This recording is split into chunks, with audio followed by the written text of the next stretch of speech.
চাঁদ ঘুরে ফিরল 4 মহাকাশচারী, কিন্তু ফেরাটা ছিল আগুনের পরীক্ষার মতো। 4 জন মহাকাশচারী চাঁদের কক্ষপথ ঘুরে নিরাপদে পৃথিবীতে ফিরে এসেছেন। 10 এপ্রিল 2026-এ নাসার আর্টেমিস 2 মিশন চাঁদের কাছ দিয়ে ঘুরে সফলভাবে পৃথিবীতে ফিরে আসে।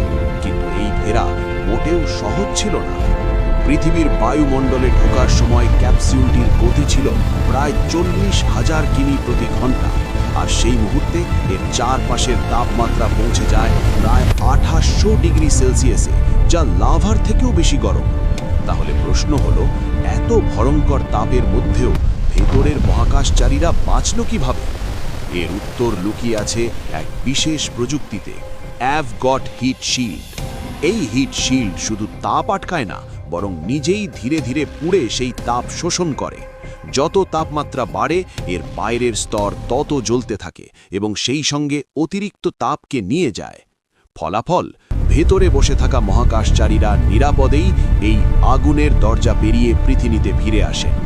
এটা শুধু প্রযুক্তি নয়, এটা মানুষের সাহস আর বিজ্ঞানের এক অবিশ্বাস্য জয়।